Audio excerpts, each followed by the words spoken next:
Good morning, everyone. So, our today's topic is Right to Information Act 2005. See, the Government of India has enacted Right to Information Act 2005 to provide setting out a practical regime to right to information for the citizen of India. And the basic objective of Right to Information is to empower common citizen of India and to promote the transparency and accountability of working of public authorities, which previously could contain corruption and uh, untransparency in work. So make it more democratic work for the people in real sense. So first, in right to information, we need to know what is information means. So as you see here, the information means any records, any material in any form, which includes records, documents, memos, opinion and advice, press release, logbooks, reports, papers, etc. So you can say that information includes uh, physical form of any data or uh, even electronic form of any data is also included in such case, like any information in the form of CD or electronic record form is also included in information. And now we need to know what is right to information. So right to information means uh, an access to information which is held by or under in control of any public authority, which includes right to inspect of work, document, record, taking notes, extracting any certificate or certified copy of any document record in form of I mean in paper form or in electronic form, that means in form of CDs, cassettes and pen drive, etc. So now the question comes, who can seek the information?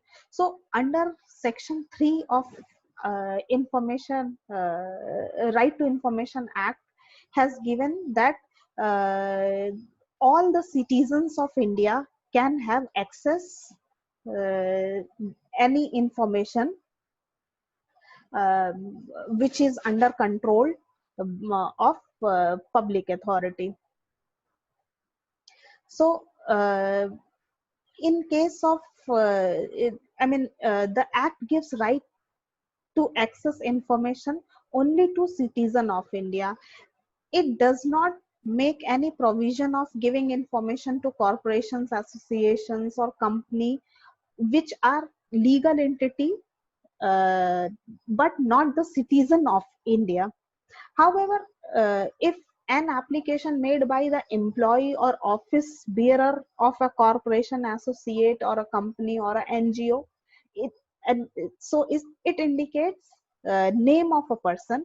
So the information under RTI Act can also be given in such cases also. So now the question arises: what is the public authority? So the public authority is any body or any institution of self-government established or constituted under the Constitution of India or made by any law passed in Parliament or state legislature or by notification issued by or made by central government or state government, or any body owned and controlled uh, or substantially financed by central government, state government, or any non-government organization which is substantially financed by central government, state government, or uh, any law which is passed by the government. So these all comes under the uh, public authorities. So on this way we can see that the coverage of this act is covers under, it covers central, state and local government and all the body owned by owned, controlled or substantially financed by respective governments, all non-government organization which is substantially financed directly or indirectly funded by the appropriate government, I mean the central government, state government or any local government. And it also includes information related to private body which can be accessed under any law at the time of being it's enforced. So now we can say that the objectives of the act is first to empower citizen of India. That means he can have a right to access information under RTI Act. Second objective is to promote transparency in public offices. So the if there is a right to information, and so the information authorities can work in a more transparent way, because they know that uh, anybody from India can access any information. So there is a promotion of transparency to contain corruption. That means uh, when there is a transparency in public offices, so the corruption can be minimized or can be contained in a proper manner. And the last objective is to enhance accountability of public authorities. That means in RTI Act, the accountability of public authority is more.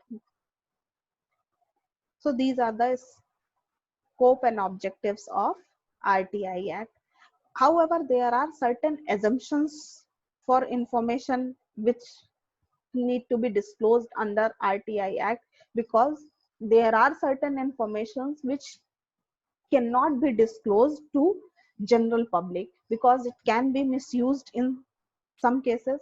So if we talk about exemptions of informations under RTI Act, so all the sections under section 8 and section 9 contain various categories uh, of information which is exempted from the disclosure to the citizen. So these category includes the information which is related to national security.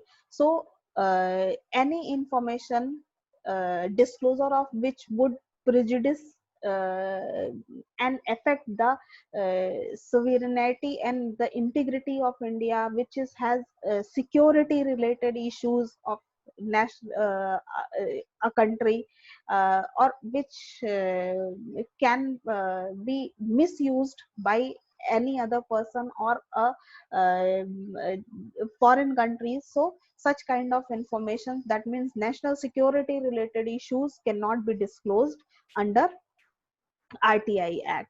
Second is information invading uh, personal information of privacy of a individual.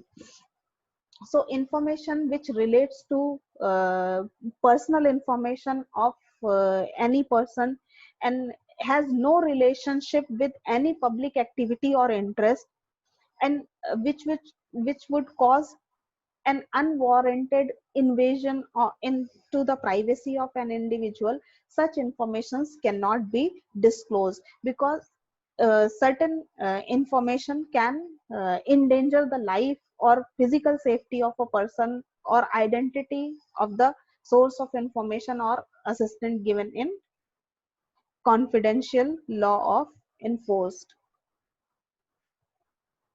Then the exemption is provided to parliament proceedings.